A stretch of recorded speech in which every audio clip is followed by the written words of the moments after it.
Welcome, everyone. I think we'll get started. I'm Xerxes Spencer, Director of the Reagan-Fascell Democracy Fellows Program here at the National Endowment for Democracy. On behalf of NED's International Forum for Democratic Studies, I'm delighted to welcome everyone to today's presentation. 30 years after Mongolia's democratic revolution, has democracy delivered for all? Featuring Reagan-Fascell Democracy Fellow, Dolgion Aldar. We're pleased to have with us as discussant Lynn Lee, Associate Director for Asia here at the National Endowment for Democracy. As many of you may know, the Reagan-Fascell Democracy Fellows Program is an international exchange program funded by the US Congress, through which some of the world's most dedicated human rights defenders, journalists, scholars, and activists conduct independent research and outreach projects here at the NED. Now in our 19th year, the program has hosted more than 300 fellows from over 90 countries since its inception in 2001. Within this extraordinary group, our speaker today stands out for her unwavering commitment to socioeconomic equality and democracy in Mongolia. Dolgion is a former CEO and current board member of IRIM, that's IRIM, the Independent Research Institute of Mongolia, one of Mongolia's preeminent think tanks promoting independent research and analysis of governance and social issues.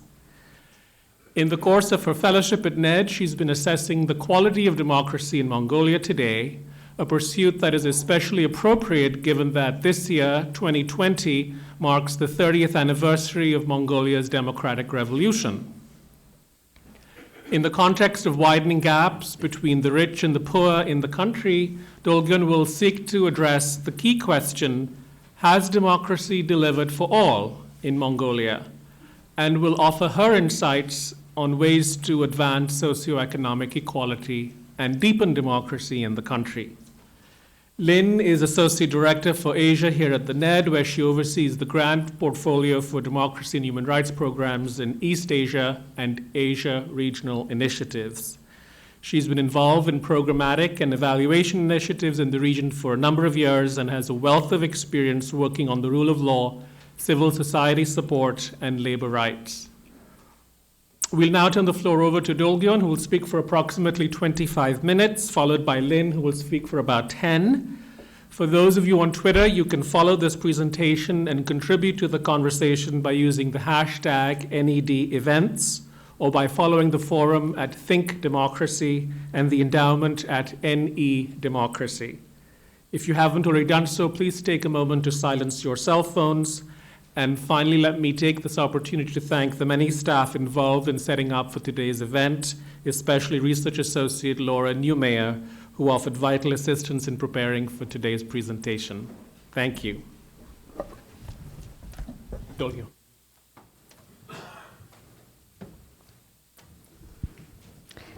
Thank you, everyone, for coming today. First of all, I would like to thank the National Endowment for Democracy for hosting me, and also the wonderful team, Reagan-Fascell Fellowship Program, headed by Xerxes Spencer, and of course, the Research Associate Laura. I'm very grateful for this opportunity. Today, I would like to draw your attention to how democracy is sliding in Mongolia and why inequality is causing, or to some extent, contributing to this decline. Just briefly, so I already give you my insights. So just before I start, I would like to briefly kind of refresh memory of the starting point. As many of you already know, Mongolia is the second communist country in the world after Russia in 1921. And also it's been under the communist regime for 70 years, one of the longest country to be communist in the Soviet bloc. But starting from 1989, in December, we had our first democratic movement. And in 1990, it continued, and the whole year was a continuation of different democratic revolutionary protests and dialogue and negotiations. And of course, there are many articles or scholars who, including Professor Fish, who argued that Mongolia's democratization in a way was unique in the way that it didn't have any of the normally expected prerequisites, such as economic development or past history of democracy, etc.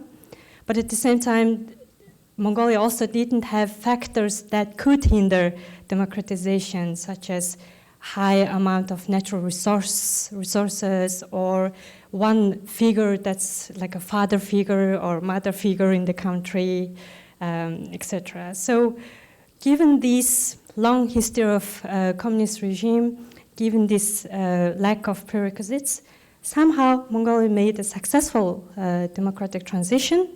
And so today we are one of the few free countries in the region. As you can see, it's a map by Freedom House, and it shows, it classifies countries based on their civil and political liberties. So recognizing the fact that during the last 30 years, Mongolia didn't slide back to authoritarianism like many of the post-communist transitions in the Central Asian region did. Mongolia retained its resilience in democracy. So we've been praised to be an oasis of democracy or an island of democracy by the international community, so it's good news. But the other indicators, as you can see by, for example, varieties of democracy or economic intelligence unit, our democracy is not perfect. We are still electoral democracy, not full liberal democracy, and also flawed democracy. So we have a lot of room to improve ourselves. So given the fact that Mongolia is, sorry, I'll just keep it and that way. Given the fact that Mongolia is democracy in the region, why is that important? Why should the US or any other country worry or know about this country? So first, I would like to argue that for the sake of democracy itself, when Mongolia first transitioned, many people questioned, maybe democracy is not possible in Asia. But then it proved that democracy is possible in Asia or any other new emerging countries. But also given the fact that internationally now we are experiencing some difficulties, to put it softly, in democracy, and many other democracies in Asia like Sri Lanka, India, Philippines, Indonesia are experiencing some difficulties. So we also mimic that current problem. So I want to see where we are lagging behind and where we need improvement. So first of all, my first argument is that the quality of democracy is something that we are lagging behind. Not mere presence of democracy, but its quality. And of course, there are many ways to measure quality and what we should look at, including its procedures, like is there a sufficient rule of law, accountability, participation, etc. In most of these procedural quality of everyday democracy institutions, we rank usually medium average or below average. So there are many indicators, but I just want to show one example, corruption. It's a kind of known topic everywhere in the world. So you remember the past map, yes, which Mongolia is an island. So whereas here on this map, corruption-wise, that's an index pulled out from the Worldwide Governance Index. And you can see that Mongolia is now not an island anymore. It looks the same, similar as China, or better than Russia. So we rank 25 to 50% out of 100. So far from behind of controlling corruption fully. So that kind of is just one indicator how the quality of democracy is lagging behind. Another kind of interesting point I would like to make is that we talk about these procedures, but we forget to think how deeply rooted the values and norms of democracy within the society or in people's lives. So this survey conducted by Asian Barometer Survey measures First of all, they ask, do you support democracy or is this the viable kind of regime? Most people say yes, almost in all democracies. Because in survey, most people tend to agree with statements rather than disagree. But this particular graph shows 7 specific authoritarian statements that show, for example, when countries undergoing economic difficulties or some difficulties, should leaders just forget about the law and take urgent measures? That kind of statements. And the participants have to actively reject, no, we need to commit to rule of law, we need to commit to accountability. But as you can see, those who actively rejected those authoritarian values, Mongolia ranks the lowest compared to Philippines, Thailand, Taiwan, Korea, and Indonesia. So although we see Mongolian democracy strong in terms of civil and political liberties and legal framework, maybe in a way we can argue it's been only 30 years and we didn't have enough time to fully absorb the values. So such both in terms of the quality and depth of democracy, we are a bit problematic.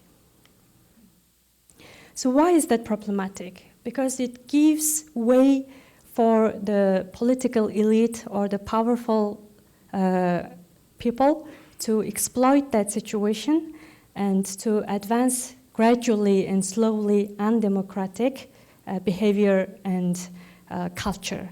And that's one of the most dangerous aspects of lacking liberal democratic values. So here is a picture.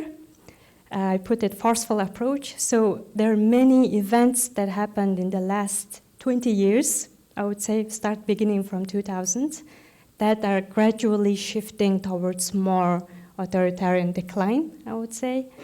So I just pulled up 2 examples because I need another presentation to go through all the events. So this picture shows when the government of Mongolia in December 2018 seized a silver mining site that was owned by private Chinese investors and the special military operation that happened in seizing. So why is that problematic? Because there was no court ruling before that. There was no information about it before. Suddenly we see on live TV and social media the head of the cabinet secretariat, along with military, organizing this operation. So it was quite shocking to see that the state can just go and kind of close a mining site like that. And of course, some people really supported it because mining is our wealth and the state needs to show its iron fist, etc. But we also have more subtle and soft approach that are being used for the last 20 years also. One example is on New Year's Eve, midnight, the president of Mongolia made an announcement saying that the National Security Council, consisting of the Speaker of Parliament, and now that's him, President and Prime Minister, 3 of them decided that the government of Mongolia should forgive or pay off all the pension-backed loans of the older people. One-off scrap-off. So that created a lot of division afterwards in the society. Some people said, how about those who are really poor and who didn't have pension loan in the first place? Or how about all these people who would think that in the future maybe we don't need to repay the bank because state will maybe pay it off. So it created big division. But most importantly, what it showed is that there was, first of all these decisions that just these 2 cases both showed that the authorities went beyond their legal rights, their constitutional rights. National Security Council shouldn't decide such kind of development policies within the country, but they did. And soon after that, to legalize things, the Ministry of Social Protection drafted the law to cancel the pension, and Parliament approved it, so now it's legal. So this shows this worrying trend where few people start making decisions. Secondly, there was no consultation, no research or policy. I searched a lot to see exactly what led to this decision, but there was no immediate document that backed this situation up. So as I'm sure many of you have read, How Democracies Die, Levitsky and Ziblatt highlighted, unfortunately, democracies die in a slowly way, gradually, without people's knowledge, and often by the democratically elected officials themselves. So that's why we see this worrying trend, not just on numbers and graphs and deaths and governance corruption, but also in real-life events. So the experts evaluated the state of democracy for the last 30 years. And as you can see from this graph, understandably in early 1990s, majority of the experts viewed that Mongolian democracy is rapidly progressing. But now you can see the amount of red color here, which is regressing, is increasing year by for each 4 years during the election. And now for the first time between 2012 and 16, majority of the experts viewed that Mongolia's democracy is generally regressing. So we just saw many figures and facts how democracy is being eroded and is in danger, in what areas we are lagging behind. Then we have to ask the question, why? Why this is happening, not just how it's happening. So to answer that question, coming from a social background and sociological background, of course, the obvious area where I look at why is the society and the people. So I formulated this question, has democracy delivered for all? And you'll see why this question is important. So if I continue giving so many inequality-related, socioeconomic inequality-related indicators, it will take a lot of time also. So for the sake of time, I just chose 2 or 3 key information. So first, I wanted to show you that since 1990s, here, Mongolia's economy, GDP, has grown threefold. So it has been relatively successful in terms of making sure that we have vibrant private sector, foreign direct investment, etc. So this blue line shows the increase in economy, especially around 2010 when we had the mining boom. This also helped. But at the same time, the purple graphs show the poverty rate. Please take a moment to have a look. I'll have a sip of water.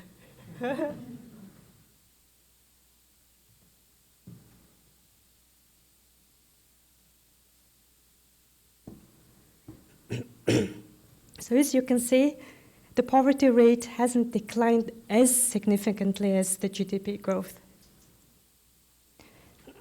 Now it's 28%, but also what I would like to show is that another 30% of the population is still vulnerable. So what I mean by vulnerable is that they live very close to the poverty line, and if any negative shock happens, they're ready to slide down back. So this graph shows the Human Development Index.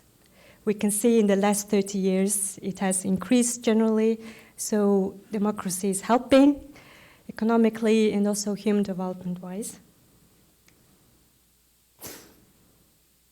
But as you can see from the second graph, the line on top is Ulaanbaatar, the capital city.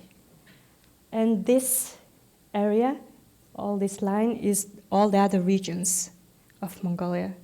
So as you can see, the gain in Human Development Index hasn't been geographically even. There's a big gap, especially around 2010 and 11.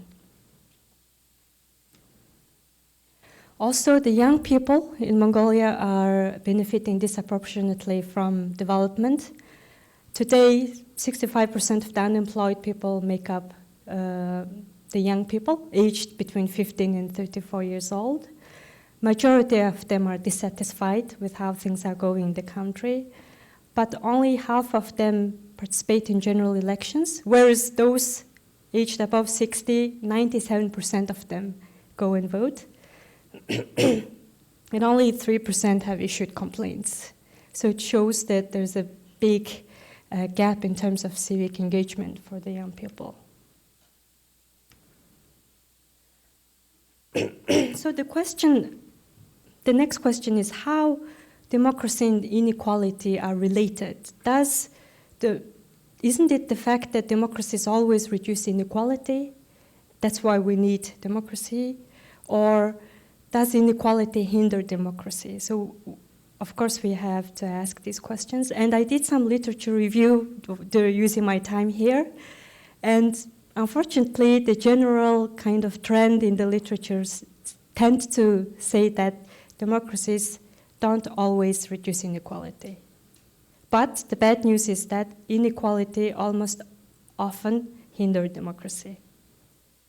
So that shows that in order to deal with inequality, we have to use democracy purposefully. Only when the quality of democracy is high, only when there is commitment from the political elite to reduce inequality, and only given many external factors, then inequality starts being reduced. So that's one key message I would like to convey today. So we can't just take it for granted. Oh, we have democracy, so maybe after 30 years, 50 years, inequality will be disappear just like that. So that's not the case, as we can see. So how this happens, that inequality negatively affects democracy, is first, just to make it brief, it kind of declines people's support for democracy by shifting voters' preferences for redistribution policies, or they're causing distrust in political institutions, etc. Then this democratic support decline give way to undemocratic changes to happen gradually, as we can see. Many of the independent institutions start being attacked, and accountability is reduced, etc., and which, of course, hinders the good governance of the country and cause poor services. And of course, this is a very oversimplified graph, and just to examine one kind of pathway, we have to go through a lot of other assumptions. But this kind of relationship is facilitated often by elite capture within democracies. So one important thing we need to acknowledge in democracy is that by definition, normally, it should give power to the people by law.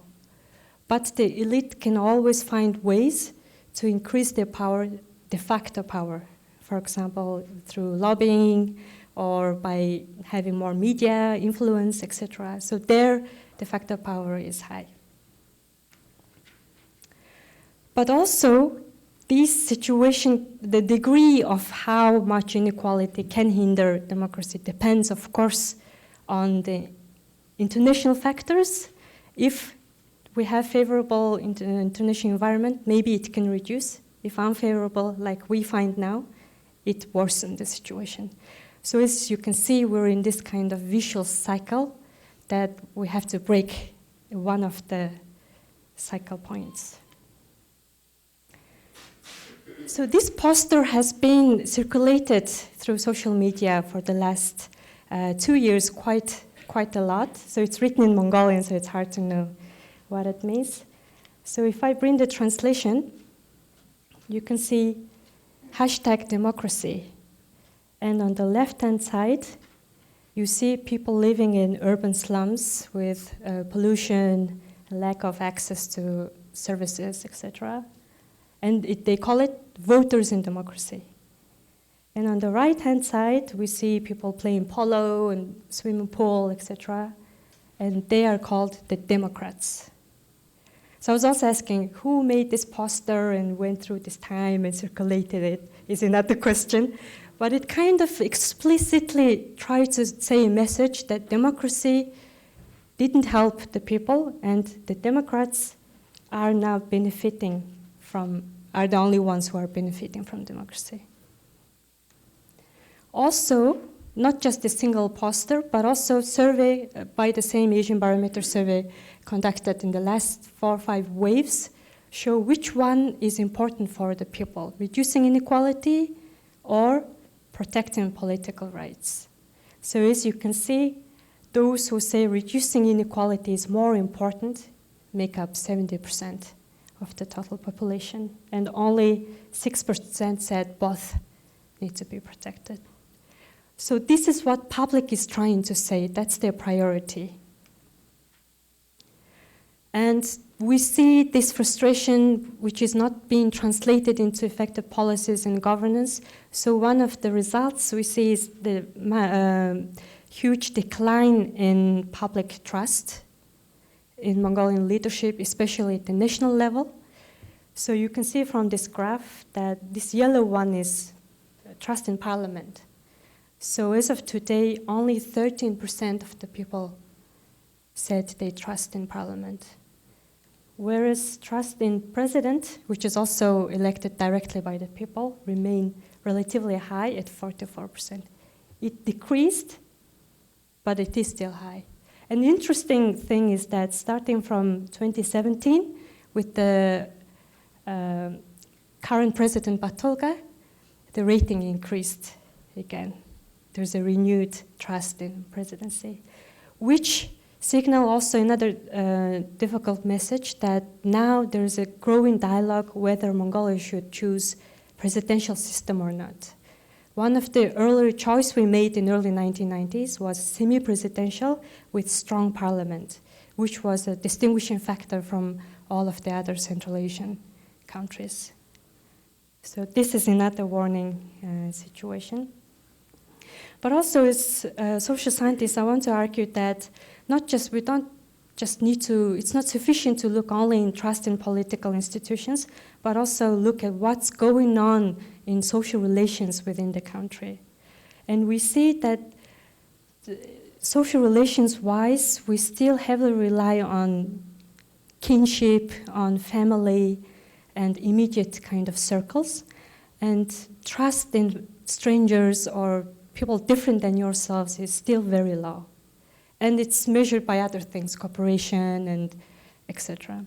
So given the fact that the social relations remain quite traditional, but we have to catch up so much with what's going on given the technology and globalization, all those, how can we match those two high expectations and slow change in social relations is a paradox for us.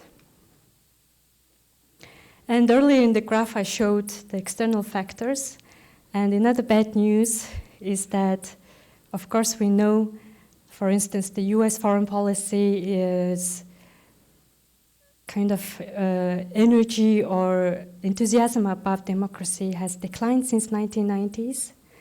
But in this vacuum or in this kind of, not just US, but Europe, other democracies as well, we have been developing a lot of more dependence with China and Russia in the last 30 years.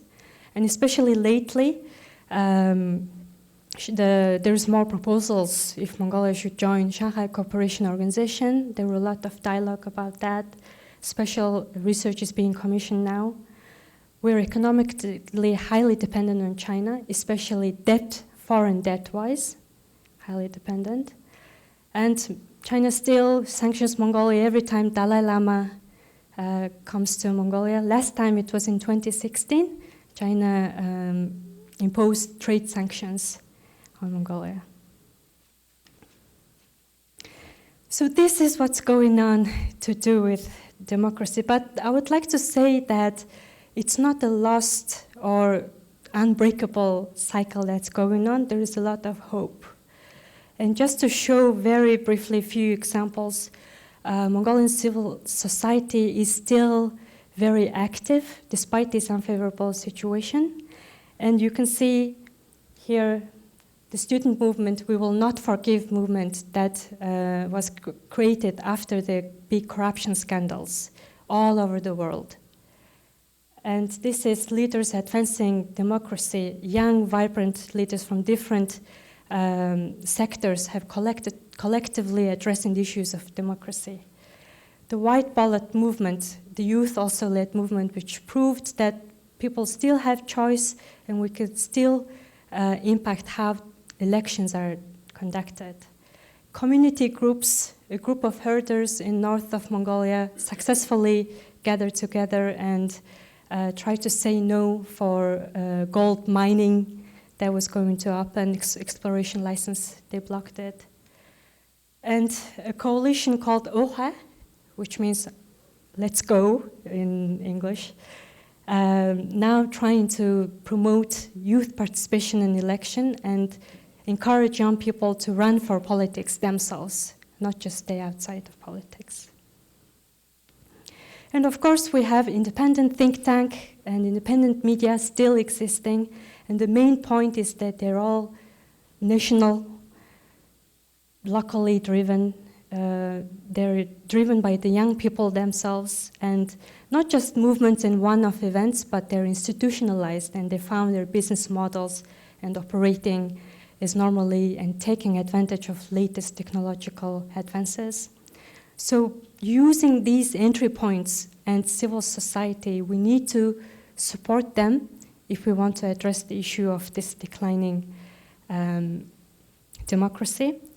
So if you ask me, what should we do? Okay, we talked a lot about the issues and problems, so what shall we do? So the first and single message I want to say is that we need to support and strengthen civil society.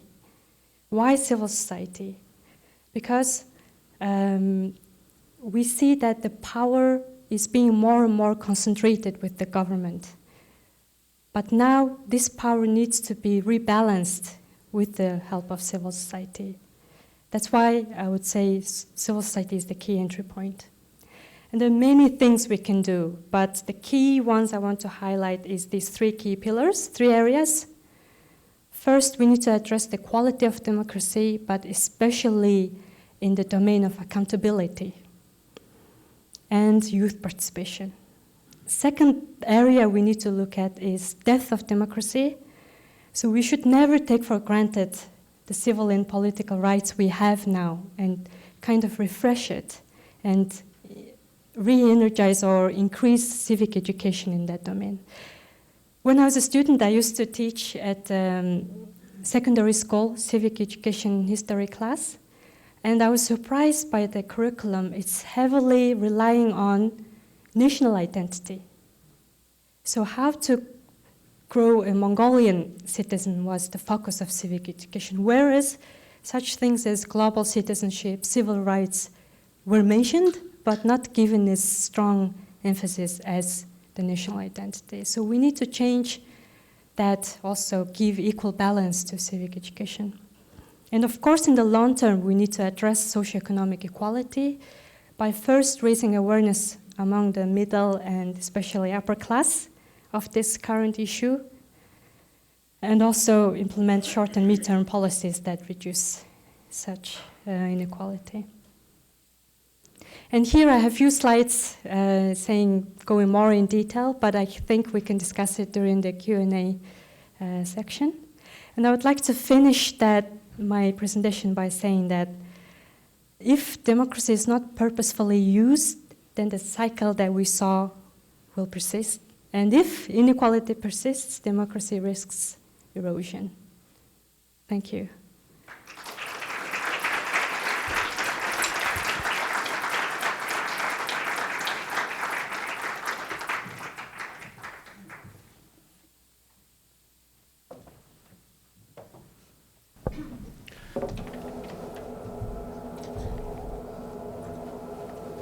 Thank you, Dolgion. That was a very thoughtful and nuanced presentation in which you tackled a complex issue and did a very good job in seeking to assess the correlation, if any, between democracy and socioeconomic inequality.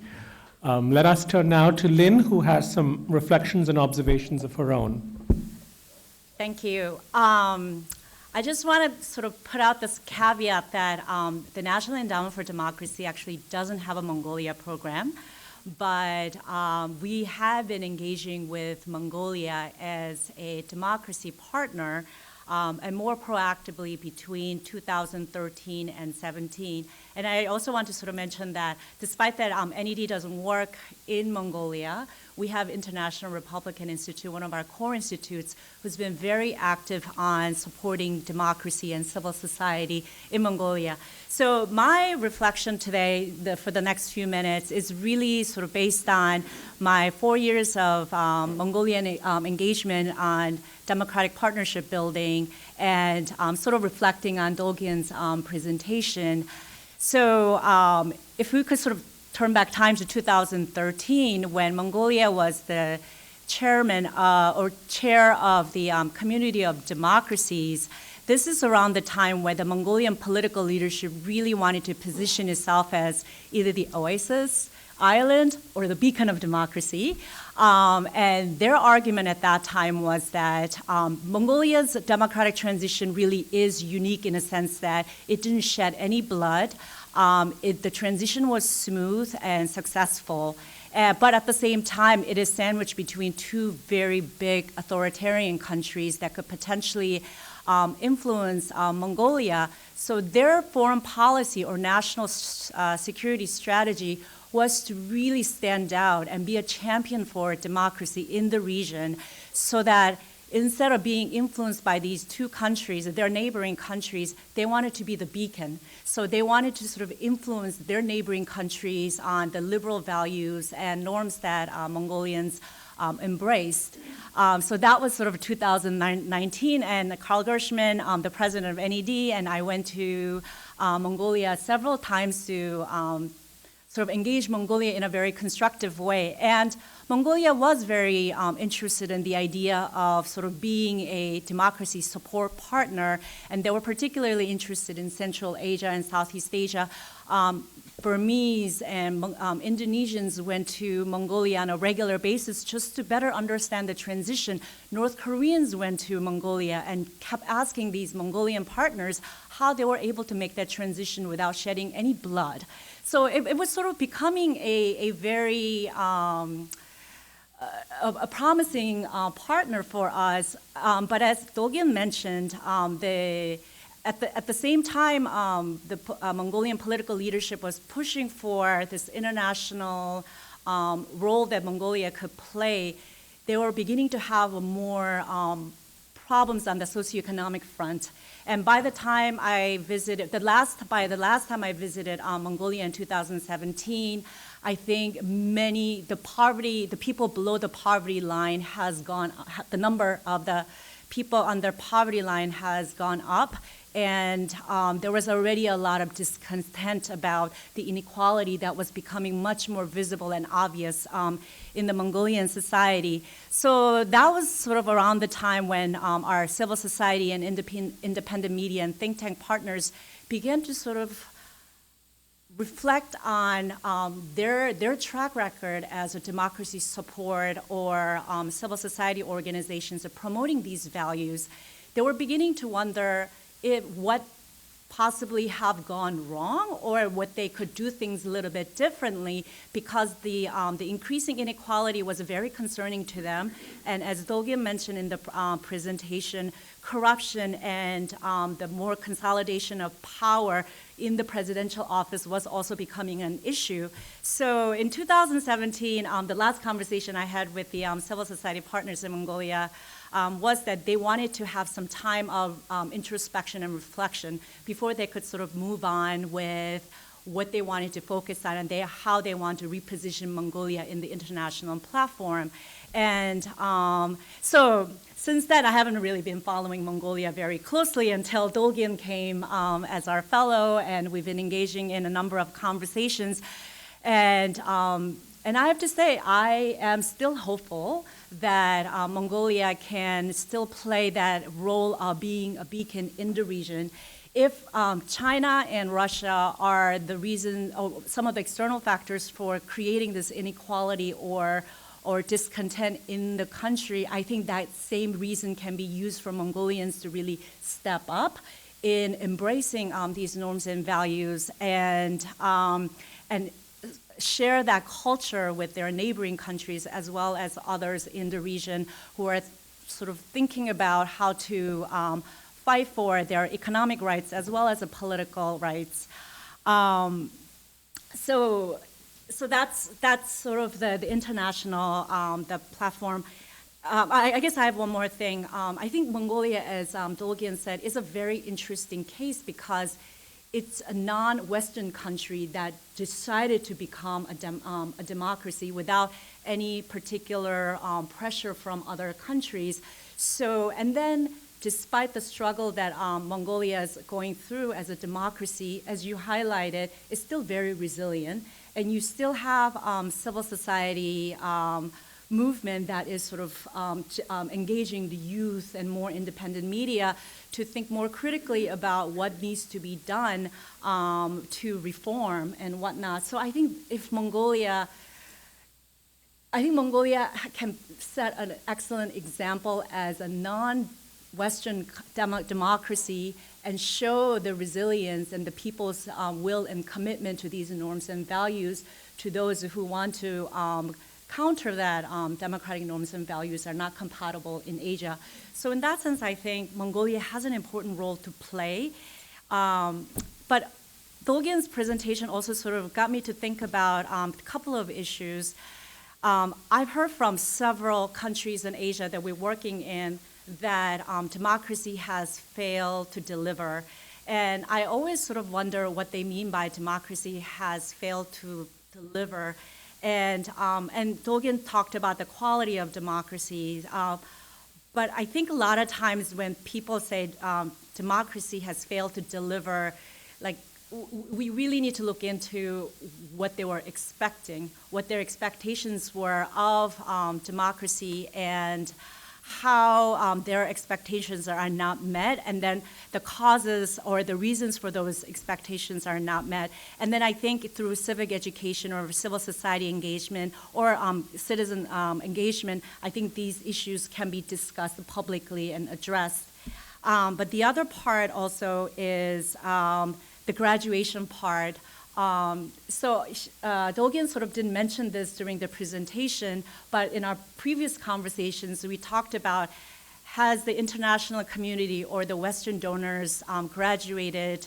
When we say graduated, we phased out our funding support for civil society in Mongolia, and that's a question that constantly comes up.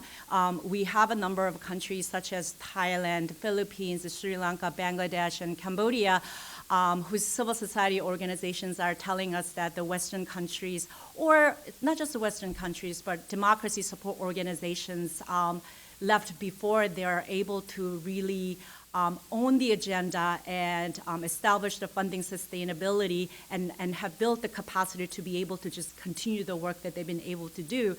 So that sort of got me to think about at what point do we, quote unquote, graduate, or at what point do we transition into a more strategic partnership with these countries that we've been engaging for years. And I think this is something for the donor community as well as the democracy support organizations to really think about, and especially in a world where democratic challenges are no longer strictly domestic, but they're interlinked and transnational in nature, and where we have to deal with these democratic challenges together. So how do we work together? How do we form partnerships? And what kind of support should take place in a case like with Mongolia that we can work together to defend these norms and values that we deeply care about? So I'm going to stop here and turn it over to Xerxes. Thank you, Lynn, for those reflections. We now have time for questions and observations from the audience. I will invite you to identify yourself if you have a question. If I may pose my very first question as moderator to you, just to follow up on what Lynn said. I too am curious to know what were Mongolian citizens' expectations in terms of what democracy was intended to deliver at the time of its democratic revolution. You mentioned in your first slide, Dolgion, how it remains a free country, according to Freedom House, and in terms of protection of civil rights and political liberties, it is still free. So one could argue that on that front, on the political and civil front, it has delivered. So minority rights, freedom of expression and association remains protected. But maybe on the economic front, it is lagging behind. What were Mongolian citizens' expectations, and might those have been perhaps overly inflated in terms of what democracy could actually deliver? Thank you for the question. Just before this presentation, I've been looking at documents and archives of 1989 democratic revolution and the banners, the protesters' banners. And what really stood out for me was in many banners, they were saying, we don't want special treatment of the political elite that was under the communist regime. For example, they went to special shops, and of course they lived much better kind of quality of life than the rest of the citizens. So citizens were dissatisfied that, and they can obviously see that some people, only few people, enjoyed much more than the population. So that was one of the key banners. And I think when the protesters were in the streets and adopting democracy, they hoped that there would be at least political equality established, not just in terms of those who always vote and those who always are leaders, but more like a mobile and flexible and more equality, not only economically, but also politically. But now, 30 years later, we see similar kind of phenomenon where the few political elite or oligarch, or however, kleptocrat or any word we can use, are being in similar situation. So the frustration is different in nature, but quite similar to each other. So I think that's one thing that people hoped to change, but don't see much change now. Okay, so I see a number of hands. There's a gentleman in the back and then a couple in the front. If you could identify yourself, please. Good afternoon. Ariel Wyckoff, Friends of Mongolia, Department of State, also a returned Peace Corps volunteer. You mentioned a little bit about the role of journalism and free press in Mongolia and the way it intersects with democracy. I have many Mongolian friends, and I hear a lot of different opinions. And I think a lot of that is influenced by media. Can you talk a little bit more about the way that media is influencing democracy, about some of the independent media you mentioned, and perhaps some of the state-run media and more conventional messages and how they clash a bit? Thank you. Mm-hmm. So the role of the media in influencing democracy. Do you want to take a couple more questions? Mm-hmm. Okay. We have the woman in the front and then the gentleman in the front row. Hi, Marjorie Mandelstam-Balzer, Georgetown University. I'm interested in the tensions among ecology activism and sustainable development. You mentioned the issues of the herders who successfully blocked a mine. How is this playing out more generally in the society? And what role does it play in civic society? Thank you. And then in the very front, right here. I'm Peter Humphrey, an intelligence analyst and a former diplomat. I went to Kazakhstan 2 years ago. Didn't find a single Mongolian product in that huge country. Help me understand the failure to have commerce with such a close neighbor. And second of all, can you please tell us what the barriers to foreign direct investment are? As people attempt to decouple from the Chinese autocracy, it would seem the perfect solution to move not too far away and do things like microelectronic assembly in Mongolia. What are the barriers to that concept? Thank you. So maybe we can tackle the first question, the role of an independent media in influencing and advancing democratic norms in Mongolia. So it's interesting to see that the Freedom House index I showed earlier, one of the indicators that are quite lower within the civil and political liberties is press freedom.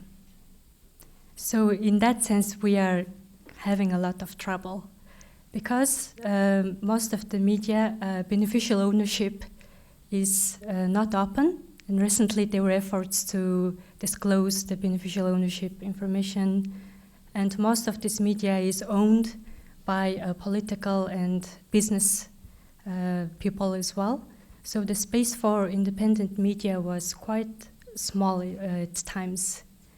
But similar in civil society as well, in media we can see both the good side and the bad side constantly kind of almost battling, like in Star Wars, let's say, regularly battling with each other. But the good news is that we have now independent news agencies on social media and on the internet, and as maybe you observed that there's more and more coverage related to Mongolia abroad in Guardian, in Washington Post, and so there's more relationship of Mongolian independent freelance journalists with outlets outside, unlike before. So these also provide avenues for overcoming this kind of shrinking space for journalism. But also we see more and more organized professionalizing journalism. So there's professional associations that deal with ethical issues of journalism and journalist council. So they're trying to do things in an ethical way. So I see that it will take time, but the journalists are starting to be organized, not by the state, as it used to always be, but now by themselves, and often led by young journalists who studied abroad or who have been working in Mongolia for a long time, decided to have more governing bodies. So that's one positive trend, I say. And on the question of ecology activism and sustainable development and tension related to mining issues, I think it's a very key point for Mongolia. So if you remember this oversimplified scheme I showed, how inequality and democracy play together, the context of natural resource abundance is very important. It's one of the key factors that influence these interrelationships. So many studies show that in the context of high natural resource abundance and dependence, democracy tend to reduce inequality more than those countries that don't have natural resources. So maybe we can ask the question, the counterfactual question, what if we didn't have democracy? Maybe we would have even worse poverty or even worse inequality also. The fact that we have at least some functioning accountability systems and some room for community groups and herder groups to organize themselves and influence policy has maybe saved us from a lot of potential bad kind of fate. So we should see, I think, from both sides. And I think the role of the community groups have been tremendous in civic space and showed that their collaborative approach they take, and when they collaborate with also human rights defenders abroad and gain the support of the public, it can be successful.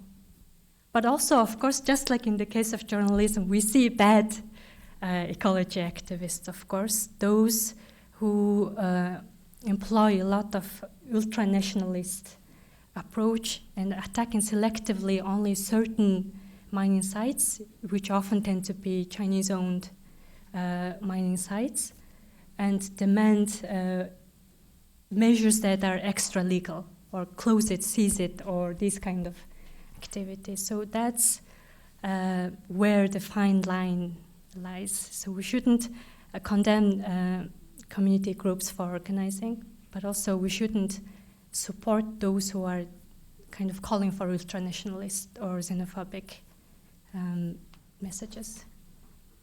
And the last question about why Mongolia is not succeeding in exporting its products in especially neighboring countries, etc. There are many projects lately in the government initiatives trying to diversify the economy, reduce the mining dependency by increasing export. But one of the key barriers, of course, the fact that we are landlocked, the infrastructure development within the country is generally low in terms of railway, road transportation, air transportation is very expensive. And most of the products we produce are kind of mass products, coal, which require, we can't just sell one or two things at high price, but they're low price but high value. So the very products we're producing within the limited infrastructure and landlocked by two neighbors pose a lot of hindrance. But lately we see a lot of initiatives, good ones, especially in the IT sector.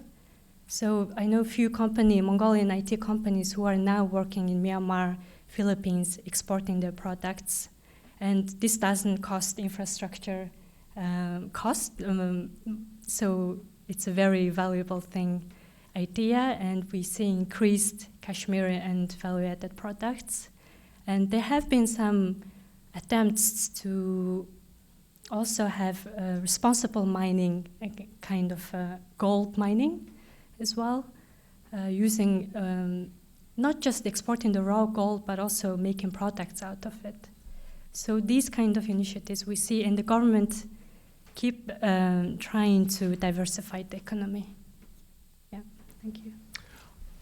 Dolgion, I have a quick, maybe not so quick follow-up question about Mongolia's geography. On the one hand, it's remarkable that given the landlocked situation sandwiched between two authoritarian superpowers, it is remarkable that it has retained its democracy over 30 years. And then on the other hand, you mentioned in your latter slides how the environment is unfavorable and Russia and China are beginning to infiltrate economically and perhaps otherwise. To what extent is the Mongolian civil society aware of this authoritarian influence, and in what ways might civil society be seeking to educate, inform, and push back against that external unfavorable influence? Mm-hmm. One of the interesting experience I had at NET was to see how aware or how kind of academically studied these different superpowers and their influence on emerging democracies. But I find that this kind of awareness and systematic kind of discussion is lacking at the moment, given the urgency of the situation. Of course, there are scholars and special agencies and security agencies who study those topics, but they don't translate necessarily towards the civil society activists. So one of the strategies I had put earlier in the Journal of Democracy was called malign influence. So people should be aware of this kind of malign influence, but there's no actor at the moment specifically working on that topic. Thank you. Okay, so we have a number of questions. Maybe we'll take another three. There's the woman in the front, in the red, and then in the same row to the far left, and then the woman next to her. So right, Alex, 1, 2, 3. Yeah. My name is Patricia Wrench, and I had been in Foreign Service with State Department. One of the things I was interested in, I think you said 83% of the youth are unemployed. Are these youth allowed to go out of Mongolia and find work in other countries? And if so, what kind of work would they find? Do they go to college? Or that's not possible for many? Are the youth a problem in Mongolian society, like they can be here when they don't have work? And did I say the wrong thing? No. And then, and then the other question: what kind of corruption? Can you describe the corruption you have? Okay, thank you. Very interesting. Thank you. Okay. Let's take the second question. Yes. Rani Traikova with USAID. We met before. Nice to see you again. My question is related to youth. I was very pleased to see that one of your recommendations was a heavier investment in civil society and particularly youth. And I'm very pleased to announce that also USAID just launched a small program to help youth engage in voter education efforts in advance of the next several elections. Really, my particular question relates to how do you see people like yourself, young people, re-engage or engage for the first time in the electoral process? You mentioned several initiatives, and when I was in Mongolia, I was very, very, very impressed by young people and just the level of their competency. Also, USAID has invested, and Ambassador Galk is here, in the LEAD program, and I've seen so many promising young people. So in advance of the next, looking ahead, how do you see, what would make youth engage in elections and take leadership positions so that things hopefully change for the better? Thank you. And then let's take the third question also in the same row. Hello, my name is Monica Weller, and I'm currently working at the Reichauer Center as a policy research fellow on Mongolian studies, and I previously completed a Fulbright in Mongolia. And I guess what I'm interested in is what you see the impact of the constitutional amendments as well as how this year's elections will affect Mongolia. Thank you.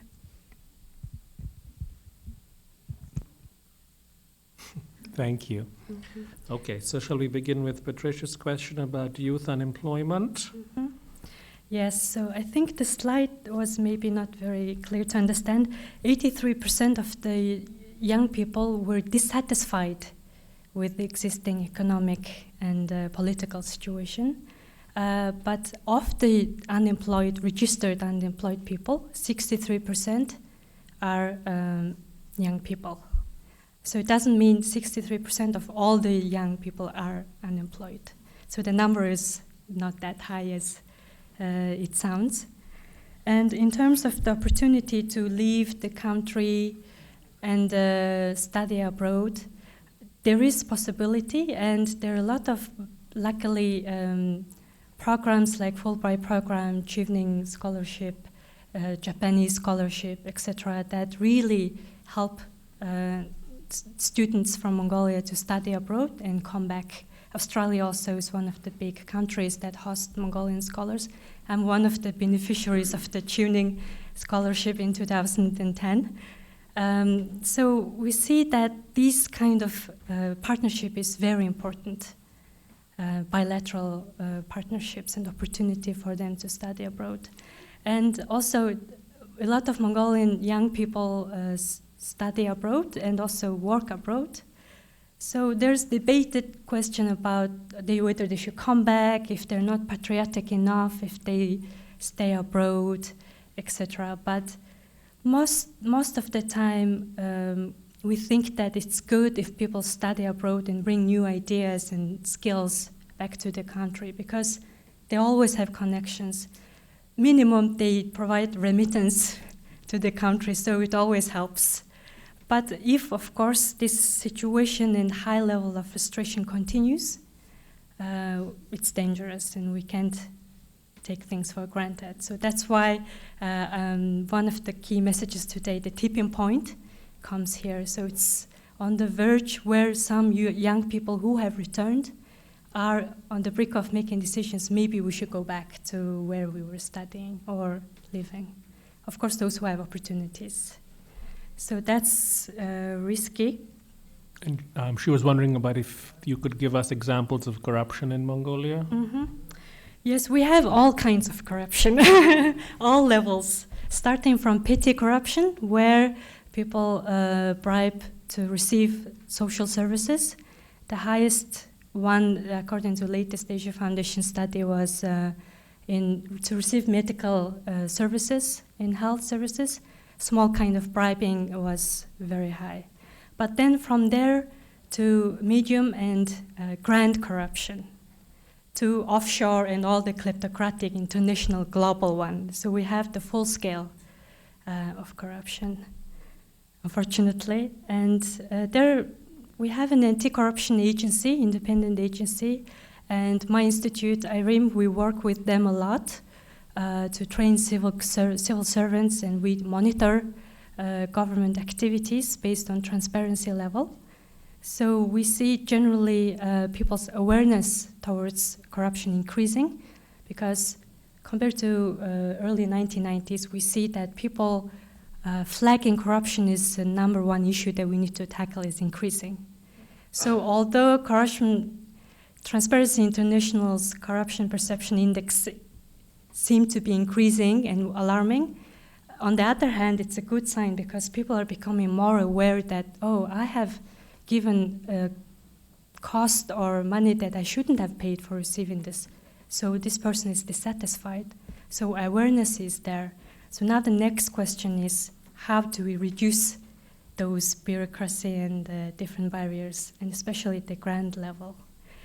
And lately, we've been very entertained, unfortunately, with series of corruption scandals. One civil servant, for example, had hidden cash in his socket, and then there was like TV showing the socket, and it's hundreds of dollars. I don't know how many this amount is, how many dollars. So I didn't count it myself. So anyway, so these kind of ridiculous events we see every day on TV. So it's good he's been exposed, but it kind of gives an impression that it's widespread and it's easy to be a civil servant and get this money rather than working hard and never make it. Yeah. So the second question was how to bolster youth engagement in electoral initiatives in Mongolia? I think this previously, until recently, I was very advocating for youth engagement in terms of giving their voice, demanding accountability, etc. So more like a civil society activist style. But now I'm encouraging more and more direct participation. Maybe why don't you run for politics yourselves? Or why not be an active member of a political party and help with the internal governance of the political party? And I think one key way to start this process is with local elections. Because we have a small kind of parliament-like representative councils at all levels, from sub-district, district, province, and national. People think that politics is always national, but the youth, they can start with the local. And I know a few very good examples. For example, in Sidlingamek recently in the north of Mongolia, one of the political party youth kind of generation decided to run, and they were successful. They got majority of the seats, and they are now more confident, so they're considering maybe running for the district level, next level. So I think maybe encouraging them to run at the local level is a direct, measurable, and kind of key entry point also. And in terms of the constitutional amendment and the election, so today, also in my invitation, I put tipping point, and one of the reasons is, two of the reasons are these two. Just recently we had constitutional amendment. There are many changes. For example, the presidential term has been extended from 4 years to 6 years. And there are many clauses and articles that are still not clear, and that should be decided by accompanying laws, the new amendment in the laws. For example, election law, law on political parties, etc. So we are now in a decisive moment. If these laws become very restrictive or dangerous or not really fully committing to the core principles of democracy, which is potential maybe, then that's dangerous. So more worrying is that the constitutional amendment has provided some space for maybe both positive or potentially even some negative developments. So that's why urgently and now before the general election we have to start advocating for positive changes and guard negative potential inclines and kind of highlight them among the public. So that's why we need urgent support for the civil society. Thank you. Okay, we have a couple of questions on the far left, in the middle, and then at the back, and then one to my right. Yes. Hi, Bennett Hansen with Global Press Journal, and we just opened a news bureau, bureau in the country. So I do research here. I'm curious how open and accessible is the government data? Are there better alternatives? And if you could speak on the shutdown, basically, with coronavirus. Oh, Lynn. Thank you. And yeah, Josh. I'm Josh Curtis. I work here.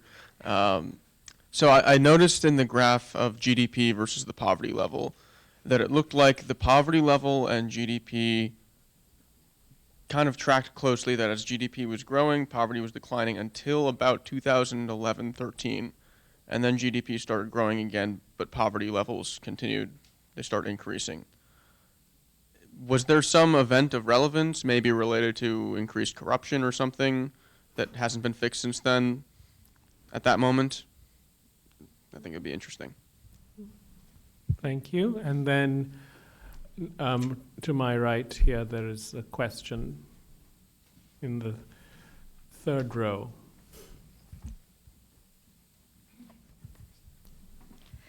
Hello, my name is Uyanga Tsalmanhu. I'm actually Mongolian, but I work as a program associate for the Center for International Private Enterprise.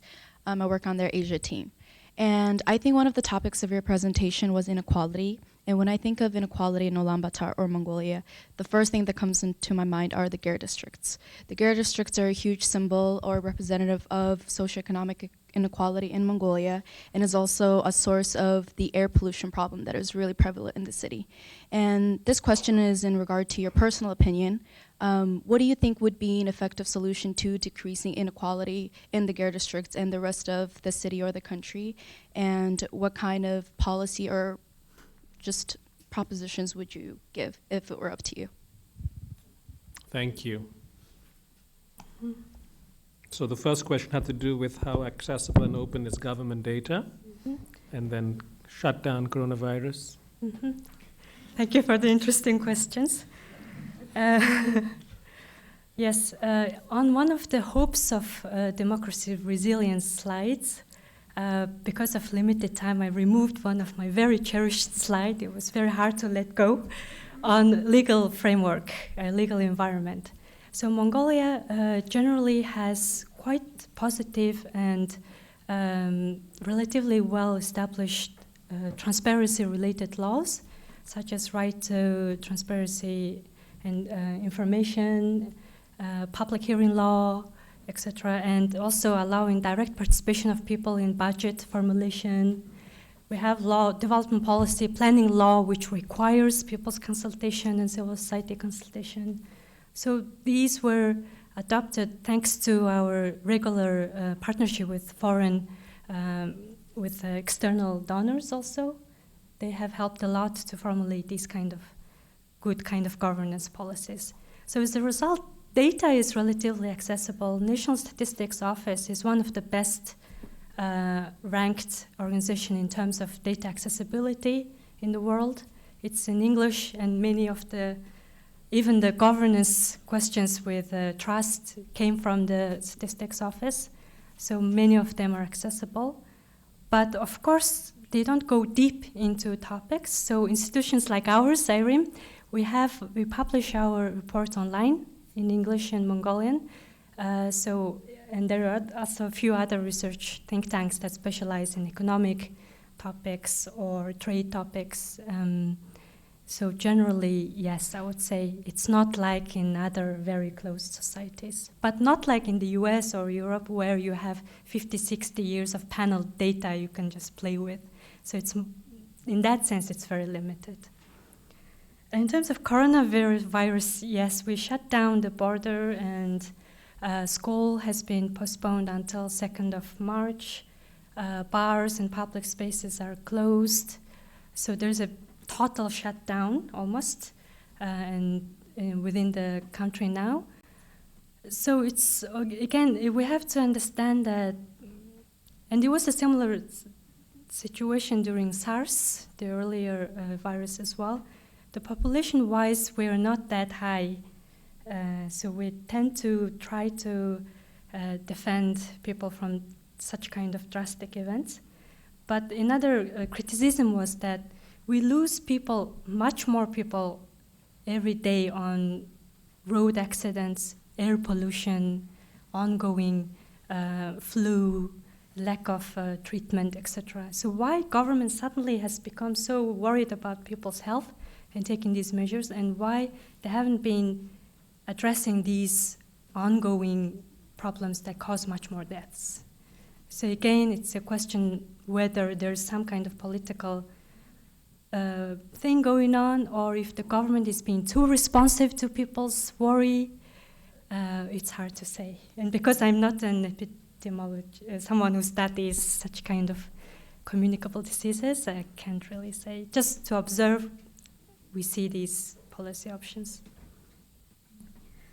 So there was a question about GDP and poverty levels, and at some point the poverty level stopped declining and remained fairly static.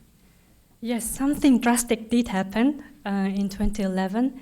So the GDP, Mongolia had a mining boom. So the commodity price, the usual commodity we sell, coal, gold, copper, all had increased. Partly because in Australia there is a big flooding going on. So China, of course, needed to buy those commodities. So we experienced a high economic growth. At some point, the GDP growth was 17.5%.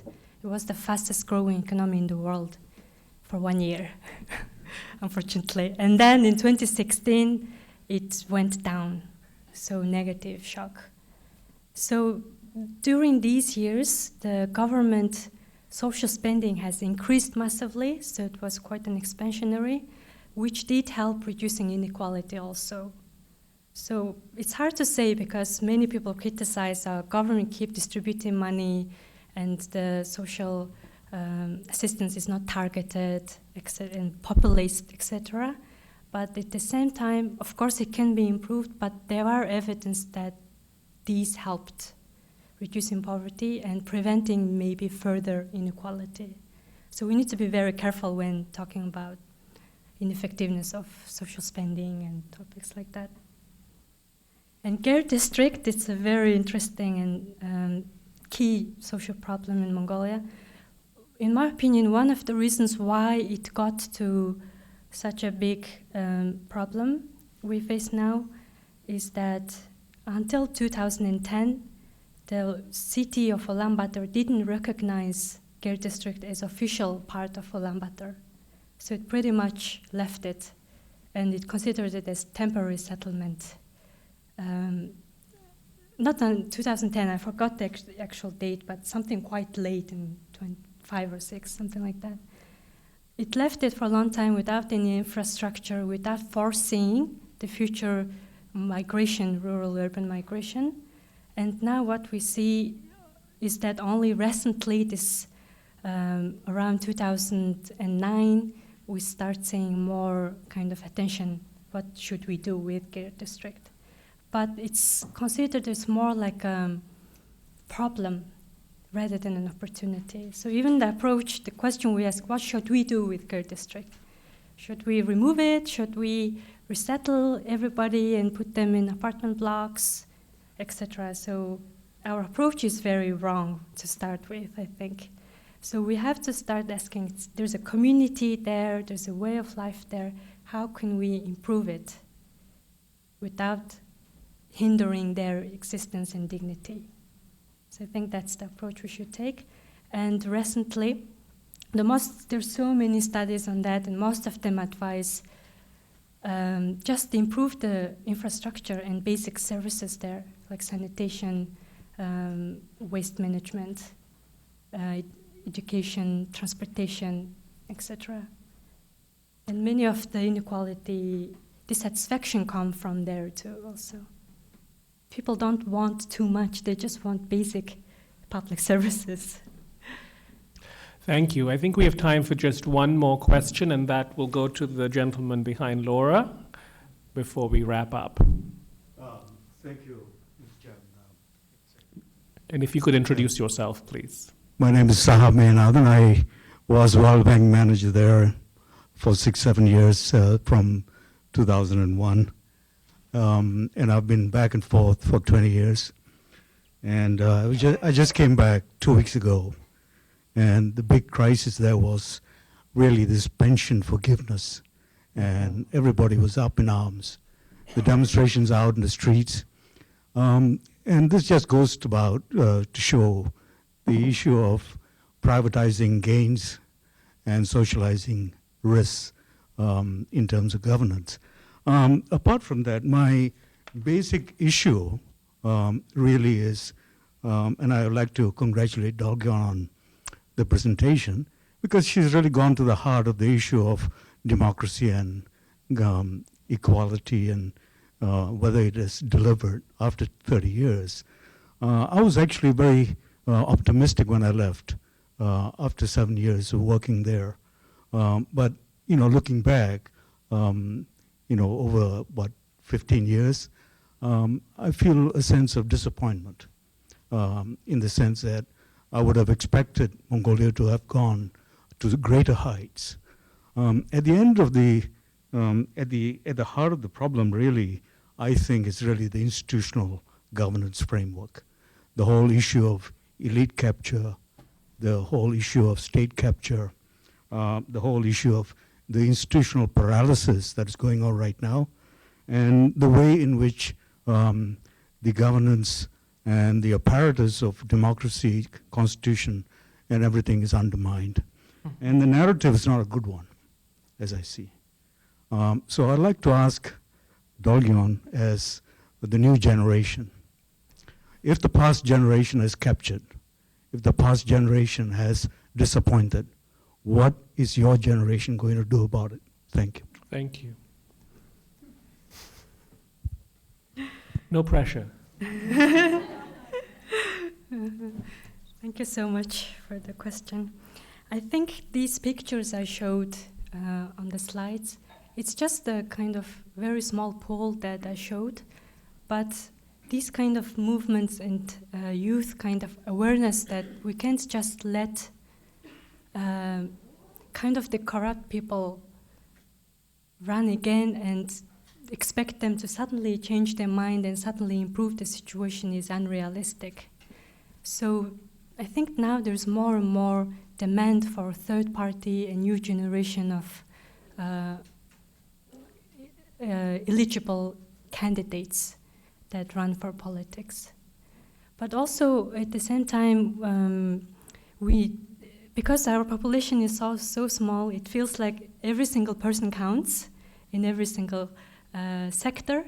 For example, if it's in biology, we have only 2-3 experts per area, and we don't have many people or pool. So that's why, and one good thing in Mongolia is that most people are aware of that, and they have a strong sense of commitment and duty for their country. So I think this is a positive side. People are not disillusioned and completely fed up and trying to flee, but instead they're trying to fix. But these coalitions and enthusiasm and kind of moment need to be sustained. And how they can be sustained is through existing organizations, like I showed IREM or media or political parties, NGOs. They need to incorporate more and more young people themselves. Some of the NGOs need to also change their blood, I would say a little bit. And there should be more kind of awareness, not just aiming you young people, oh, you go and run for politics, but for the other generations also saying, give them opportunity to also take control of their own fate. Because most of the negative attitudes towards young and especially women come from the previous generations. You are young and we still have some cultural age barriers. So what do you know? We need some experienced people. They just raised the age for president also, so which indicate that they still value, or maybe we need more and more older people. And unfortunately, we can't just only rely on young, because in 1990s, it was the young people, and we had hoped that around 2008, there was another generation of young people, and we hoped that, and maybe this time it might be similar. So that's why I think the very key is the institutions, the institutional capacity rather than the individuals themselves.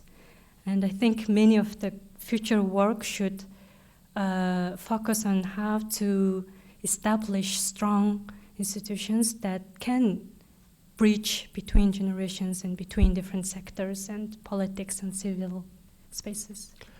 Thank you, Dolgion. So she is here for 1 more month. She will return to Mongolia at the end of February, and so your insights, your observations, your experiences are very welcome. Please connect with her at the end of the talk and beyond for the coming weeks. She would very much welcome your own insights on the relationship between democracy and inequality. So in conclusion, I want to simply say that if Mongolia was once hailed as a beacon of democracy, you strike me as someone who is a beacon of hope for democratic renewal and resilience in Mongolia today.